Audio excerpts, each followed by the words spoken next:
اسلام عورتوں کو غلامی، ظلم اور دوسروں کی برائی سے آزاد کرنے کے لیے آیا ہے۔ آپ کی کیا رائے ہے کہ ان لوگوں کے بارے میں جو عورتوں کے ساتھ ظلم کرتے ہیں، کوئی رحم یا کرم نہیں کرتے، چاہے بیٹی، بیوی، بہن، جماع ہی کیوں نہ ہو؟ جزاک اللہ خیر۔ جو لوگ ظلم کرتے ہیں وہ ظالم ہیں اور وہ اللہ تعالیٰ کی پکڑ میں آئیں گے۔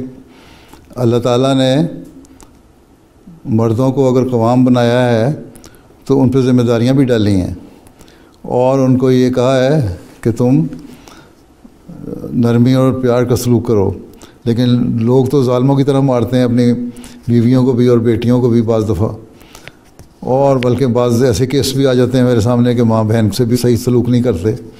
تو ایسے سب لوگ ظالم ہیں۔ حضرت مسیح علیہ السلام نے فرمایا ہم ایسے شخص کو انتہائی نامرد سمجھتے ہیں جو اپنی بیویوں پر اس طرح ظلم کرتے ہیں، اور ہمارا ان سے کوئی تعلق نہیں ہے۔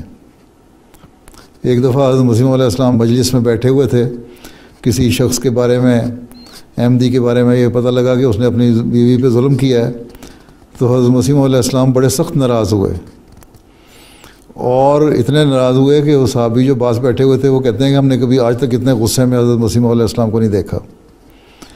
پھر وہ جو صحابی تھے، ایک ان میں سے، وہ بھی اپنی بیوی سے بس سرسری سا سلوک رکھا کرتے تھے، کبھی کوئی نرمی اور پیار کا سلوک نہیں، جب بھی بات کرنی ذرا سخت لہجے میں ہی کرتے تھے۔ وہ پہلے بازار گئے، وہاں سے کچھ چیزیں خریدیں تحفے کے طور پہ بیوی کے لیے، پھر گھر آئے اور بیوی کو تحفہ دیا اور بڑے پیار سے اور لجاجت سے اس سے باتیں کرنے لگے۔ بیوی نے بڑے حیران ہو کے پوچھا آج کیا ہو گیا، آپ کی طبیعت ٹھیک ہے؟ بڑا مزاج بدلا ہوا ہے آپ کا آج۔ تو کہتے ہیں آج جو میں حضرت مسیح علیہ السلام کو غصہ دیکھ کے آیا ہوں نا، اس کے بعد میری توبہ اگر میں تمہارے سختی سے بات کروں۔ تو اس طرح اصلاح جن کی ہونی ہوتی ہے وہ اصلاح بھی ہو جاتی ہے۔